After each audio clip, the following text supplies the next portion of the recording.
దేవుని పరిశుద్ధ నామానికి మహిమ కలుగునుగాక. మార్కు సువార్త 2వ అధ్యాయం దగ్గరికి వద్దాం. మార్కు సువార్త 2వ అధ్యాయం దగ్గరికి అందరం కూడా వద్దాం. పరిశుద్ధ గ్రంథాలు తెరిచి అందరూ కూడా చూడవలసిందిగా ప్రభు పేట మీకు తెలియజేస్తా ఉన్నాను. కొన్ని దినములైన పిమ్మట ఆయన మరల కపెర్నహూములోనికి వచ్చెను. ఆయన ఇంట ఉన్నాడని వచ్చినప్పుడు అనేకులు కూడి వచ్చిరు గనుక వాకిట అయినను వారికి స్థలము లేకపోయిను. ఆయన వారికి వాక్యము బోధించుచుండగా కొందరు పక్షవాయువు గల ఒక మనుషుని నలుగురు చేత మోయించుకుని ఆయన యొద్దకు తీసుకుని వచ్చిరి. చాలా మంది కూడి ఉన్నందున వారు ఆయన యొద్దకు చేరలేక ఆయన ఉన్న చోటికి పైగా ఇంటి కప్పు విప్పి సందు చేసి పక్షవాయువు గల వారిని పరుపుతోనే దింపిరి. దేవునికి స్తోత్రము కలుగునుగాక. యేసు ప్రభువారు ఒక స్థలములో, దేవుని బిడ్డలారా, ఆయన దేవుని వాక్యాన్ని బోధిస్తున్నాడు. ఒక ఇంట దేవుని ప్రేమను అనేకులకు తెలియజేస్తున్నాడు. ఒక ఇంటిలో ఈ సమయంలో ఒక పక్షవాయువులు అంటే ఎవరి సహాయం లేకుండా రాలేరండి, నడవలేడు కదా. ఇప్పుడు నలుగురు మోసుకుని ఒక పక్షవాయువు కలిగిన నడవలేని స్థితిలో ఉన్న ఒక వ్యక్తిని తీసుకుని దేవుని దగ్గరికి వద్దామని అనుకుంటే ఈలోపు అక్కడ ఖాళీ లేదు. ఆయన బోధిస్తున్నప్పుడు, యేసుక్రీస్తు ప్రభు బోధిస్తున్నప్పుడు అందరూ కూడా జనాలందరూ ఆకర్షితులై ఆయన బోధను శ్రద్ధగా వింటున్నారు. దేవుని బిడ్డలారా, వింటున్నప్పుడు స్థలం లేదు, అక్కడ వెళ్ళడానికి కూడా స్థలం లేదు. ఇప్పుడు ఈ పక్షవాయువు కలిగిన ఆ వ్యక్తిని అక్కడ తీసుకెళ్ళడానికి కూడా ఖాళీ లేదు. ఆ ఇంటి లోపల నుంచి ఆ యేసు ప్రభు దగ్గర తీసుకెళ్ళడానికి ఖాళీ లేదు. అప్పుడు వీళ్ళు ఏం చేశారంటే, అప్పట్లో ఇల్లులు మీకు తెలిసే ఉంటుంది, ఆ కప్పులు ఉన్న ఇల్లులు ఉండేవి, పెంకటి ఇల్లుల టైప్లో ఇల్లులు ఉండేవి. ఇప్పుడు ఆ పైకి ఎక్కి యేసు ప్రభు కరెక్ట్గా ఇంట్లో ఎక్కడైతే బోధ చేస్తున్నాడో అక్కడ కరెక్ట్గా వాళ్ళు ఏం చేశారంటే ఆ కప్పు ఓపెన్ చేసి పరుపుతో ఆ వ్యక్తిని అక్కడ దించడం మొదలుపెట్టారు. అదే అక్కడ రాయబడిన మాట. కొందరు పక్షవాయువులు ఒక మనిషిని నలుగురు చేత మోయించుకొని ఆయన ఎదుగు తీసుకుని చాలా మంది కూడి ఉన్నందున వారు ఆయన ఎదుగు చేరలేక ఆయనున్న చోటికి పైగా ఇంటి కప్పు విప్పి సందు చేసి పక్షవాయువు గలవారిని పరుపుతోనే దింపారంట. హల్లెలూయా. సర్లే, ఆయన బిజీగా ఉన్నాడు, జనం ఉన్నారు, ఇంకొకసారి వద్దాంలే అని అనుకోలేదండి. ఆమేన్. చాలామంది దేవుని బిడ్డలారా, మన ఆత్మీయ జీవితంలో కొన్నిసార్లు కనిపెట్టే విషయంలో సన్నగిల్లిపోతారు, నిరుత్సాహపడిపోతారు. హల్లెలూయా. విశ్వాసం ఉంచే విషయంలో కూడా అవిశ్వాసమైన తలంపులు కొన్నిసార్లు చాలామంది జీవితాల్లో పనిచేస్తూ ఉంటాయి.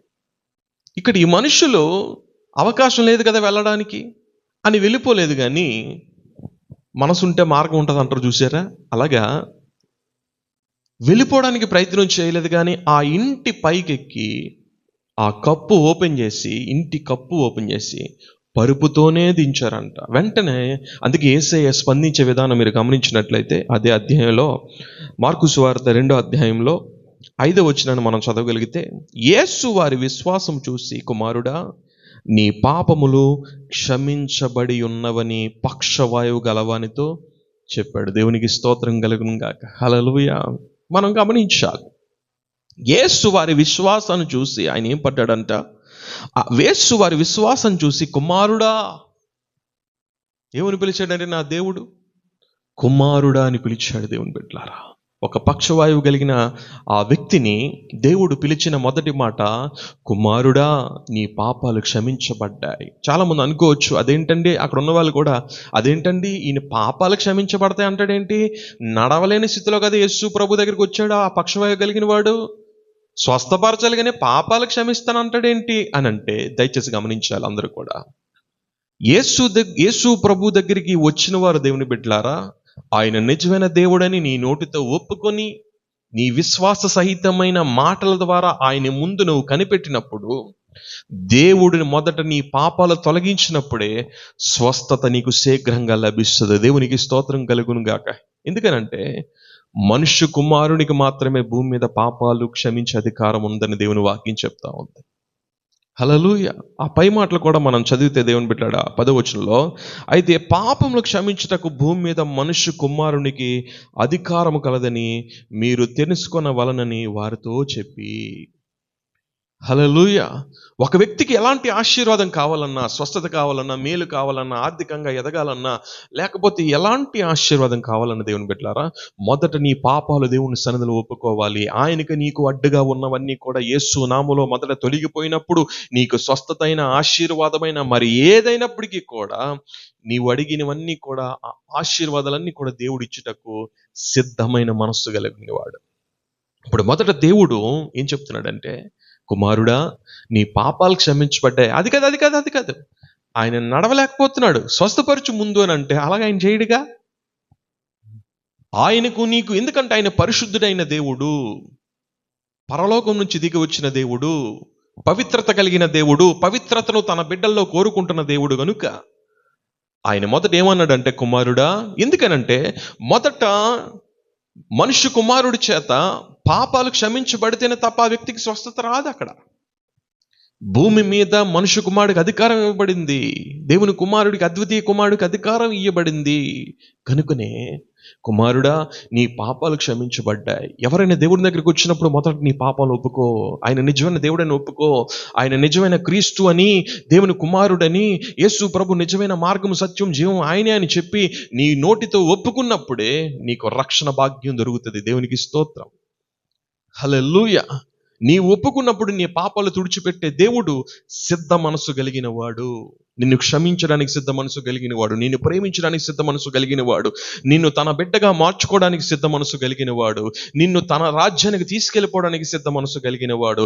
ఈ లోకంలో నువ్వు ఎలా జీవించినప్పటికీ కూడా ఏ శ్రమ, నింద, కష్టము, ఎలాంటి పరిస్థితులైనా సరే దేవుని బిడ్డ నిన్ను విడిపించి తన బిడ్డగా మార్చి తన రాజ్య వారసుడిగా, వారసురాలుగా చేసుకునే దేవుడు సిద్ధ మనస్సు కలిగిన వాడు. హల్లెలూయా, హల్లెలూయా. అప్పుడు క్షమించబడ్డాయి అని తర్వాత ఆ వ్యక్తికి ఏం జరిగిందంట? తక్షణమే ఏం జరిగింది చూడండి. ఆ మాట చదివితే చాలా అద్భుతంగా ఉంటుంది. మనం చదవగలిగితే చూడండి, 11వ వచనం. పక్షవాయు గలవాన్ని చూచి నీవు లేచి నీ పరుపు ఎత్తుకొని ఇంటికి పమ్మని నీతో చెప్పుచున్నాను. తక్షణమే, 12వ వచనం, మార్కు సువార్త 2:12. తక్షణమే వాడు లేచి పరుపు ఎత్తుకొని వారందరి ఎదుట నడిచిపోయిన గనుక వారందరూ విభ్రాంతి నుండి మనం ఇలాంటి కార్యములు ఎన్నడూ చూడలేదని చెప్పుకొని దేవుని మహింపరిచారు. ఇప్పుడు చూడండి, మీరు ఒక విషయం గమనించాలి. వాడు వచ్చేటప్పుడు ఎలా వచ్చాడు? జనం ఎక్కువ మంది కూర్చున్నారని చెప్పి పైనుంచి వచ్చాడు. ఇప్పుడు వెళ్ళే మార్గం ఎలాగుంది? వెళ్ళే మార్గం వచ్చే మార్గం నుంచే మళ్ళీ వెళ్ళట్లేదు. ఇప్పుడు ఈ వ్యక్తి వచ్చేటప్పుడేమో పైనుంచి కప్పు ఓపెన్ చేసి అక్కడ దించబడ్డాడు పరుపు చేత. ఇప్పుడు అదే పరుపు ఎత్తుకొని ఆ జనమందరి మధ్యలో నుంచి దేవుని దగ్గర నుంచి స్వస్థత పొందుకొని, పాపక్షమాపణ పొందుకొని, మొదట పాపక్షమాపణ పొందుకున్న తర్వాత ఆ పక్షవాయు నుంచి విడుదల, స్వస్థత పొందుకున్న తక్షణమే పొందుకొని వారందరి ఎదుట గెంతుకుంటూ వెళ్తూ ఏం చేస్తున్నాడు తెలుసా? దేవుని మహింపరుస్తున్నాడు. దేవునికి స్తోత్రం కలుగును గాక. హల్లెలూయా. అంటే వెళ్ళే మార్గము కష్టతరంగా, వచ్చే మార్గం కష్టతరంగా వచ్చింది, కానీ వెళ్ళే మార్గము సంతోషంతో దేవుడు మార్చాడు. దేవునికి స్తోత్రం కలుగును. ఈరోజు దేవుని దగ్గరికి వచ్చినప్పుడు కష్టతరంగా, భారభరితమైన పరిస్థితుల్లో ఒక్కోసారి ఆయన సన్నిధికి నువ్వు వచ్చినప్పుడు ఆయన సన్నిధిలో ఉన్న బలము, శక్తి, ఘనత, ప్రభావం నిన్ను ఏం చేస్తుందంటే విజయోత్సవంతో నిన్ను ఊరేగించడానికి నీవు దేవునికి అవకాశం ఇవ్వాలి. దేవుని బిడ్డ అలా చేసినప్పుడు ఖచ్చితంగా దేవుడు నీ జీవితంలో నూతనమైన కార్యం జరిగించడానికి, చెప్పండి, ఆయన ఎలాంటి వాడు? సిద్ధ మనస్సు కలిగిన వాడు. అమ్మాయి, నిన్ను స్వస్థపరచడానికి ఆయన సిద్ధ మనస్సు కలిగిన వాడు, నిన్ను ఆశీర్వదించడానికి ఆయన సిద్ధ మనస్సు కలిగిన వాడు. Praise the Lord. హల్లెలూయా. గమనించాలి, ఈ లోకంలో చాలా మంది దేవుని బిడ్డలారా ఒకరి లోపాన్ని చూసి ఎగతాళి చేస్తారు. వారు కుంటోడు, గుడ్డోడు, చెవిటోడు, నడవలేనోడు. నేను ఒక మాట చెప్తున్నాను, ఎవరు తమ్ముడు, చెల్లి, అక్క, అన్న, నా ప్రియ తల్లి, తండ్రి, ఈ లోకంలో ఎవరిని కూడా దేవుని బిడ్డలారా దయచేసి గమనించండి. నీ కాళ్ళు, చేతులు, కళ్ళు బాగున్నాయి అని చెప్పి ఎవరిని కూడా ఎగతాళి చేయొద్దు దేవుని బిడ్డ. అది దేవునికి అయిష్టమైంది. ఈరోజు ఈ బైబిల్ గ్రంథంలో ఈ మార్కు సువార్త 2వ అధ్యాయంలో మనం చూసినప్పుడు ఒక పక్షవాయువు కలిగిన ఒక వ్యక్తి యేసు ప్రభు దగ్గరికి వచ్చినప్పుడు, ఒరే పక్షవాయువు కలిగిన వాడని నా దేవుడు పిల్లలేదండి. కుమారుడా, మై సన్, ఆయన పిలిచే విధానాన్ని మీరు గమనించాలి. నా కుమారుడా రా, నీ పాపాలు క్షమించబడున్నాయి, నీకు స్వస్థత కూడా శీఘ్రంగా వస్తుంది అన్నాడు. అంటే ఉన్న లోపాన్ని బట్టి యేసుక్రీస్తు ప్రభు, అంటే సృష్టికర్త అయిన దేవుడే ఎగతాళి చేయలేనప్పుడు మనుషులుగా మనం ఎందుకు ఒకరిని ఎగతాళి చేయలే ఒకరి లోపాన్ని బట్టి? చాలామంది ఈరోజు నీ కళ్ళు, నీ కాళ్ళు, నీ చేతులు, ఏ లోపం లేనివాడుగా దేవుడు ఈ లోకంలో నేను పుట్టించాడు. కానీ లోపం ఉన్నవారిని చూసి నువ్వు ఆడు గుడ్డోడ్రా, ఆడు కుంటోడ్రా, వాడు చెవిటోడ్రా, ఏ రోజు కూడా ఎవరిని కూడా తక్కువ చూపుతో చూడొద్దు. వారి లోపాన్ని చూసి ఎగతాళి చేయొద్దు. వారిని పేరు పెట్టి పిల్లు. దేవుడు వాళ్ళకు ఒక పేరు ఇచ్చాడు, ఆ పేరుతో పిల్లు తప్ప, అంతే తప్ప కుంటోడా, గుడ్డోడా, చెవిటోడా అని ఏ రోజు కూడా ఎవరిని ఎగతాళి చేయొద్దు దేవుని బిడ్డలారా. ఎందుకంటే నీదంటూ రేపంటూ నీది కాదు, నీకు కూడా బిడ్డలు ఉన్నారు. కనుక ఎవరిని కూడా తక్కువ చేసి, ఎవరిని కూడా ఎగతాళి చేసి, వారి లోపాలను పైకెత్తి నాకు అన్నీ బాగున్నాయి వాడికి అది బాగలేదురా అన్నట్టుగా ఎగతాళిగా ఈ లోకంలో ఎవరిని నువ్వు చూడొద్దు. హల్లెలూయా. అలా ఒకరిని నువ్వు ప్రేమించినప్పుడు నీకు చేతనైతే వారికి సహాయం చేయి, నీకు కలిగింది వారికి పెట్టు, నీకు చేతనైతే వారికి సహాయం చేయి ఏదో రూపంలో, తప్ప వారిని ఎగతాళి చేసి వాళ్ళని బాధపరచొద్దు. నువ్వు అలా పిలిచినప్పుడు, అయ్యో నాకు ఇలా లేకనే కదా నన్ను ఇలా ఎగతాళిగా చేసి గుడ్డోడా, కుంటోడా, చెవిటోడా అని పిలుస్తున్నారు, దేవుడు నన్ను ఎందుకు ఇలాగ చేశాడని వాళ్ళు ఆలోచించేనట్లుగా నువ్వు ప్రవర్తించొద్దు దేవుని బిడ్డలారా. వారిని ఒకరి లోపాన్ని చూసి ఏ రోజు కూడా వారిని నువ్వు బాధ పెట్టే విధానంలో నువ్వు వెళ్ళకూడదు. హల్లెలూయా. దేవుడు నిన్ను అన్నీ కలుగ చేసి నీకు అన్నీ బాగిచ్చినందుకు తృప్తిపడు, సంతోషించు, దేవుని స్తుతించు, తప్ప ఎవరిని అగతాళిగా ఈ లోకంలో చూడొద్దు, ఎవరిని తక్కువ వారిగా నువ్వు చూడొద్దు. హల్లెలూయా. యేసు ప్రభు సృష్టికర్తని దేవుడే దేవుని బిడ్డలారా.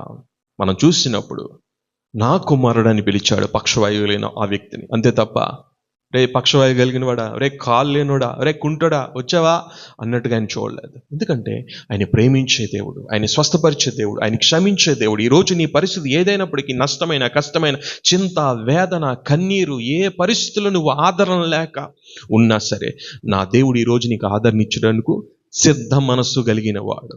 నా దేవుడు నిన్ను స్వస్థపరచుటకు సిద్ధ మనస్సు కలిగిన వాడు. నా దేవుడు నీకు మేలు చేయుటకు సిద్ధ మనస్సు కలిగిన వాడు. నా దేవుడు నీ కుటుంబాన్ని దీవించుటకు సిద్ధ మనస్సు కలిగిన వాడు. నా దేవుడు నీకు నిజమైన రక్షణ ఇచ్చుటకు సిద్ధ మనస్సు కలిగిన వాడు. అన్నిటికీ చాలిన దేవుడు నజరేయుడని యేసుక్రీస్తు ఒక్కడే.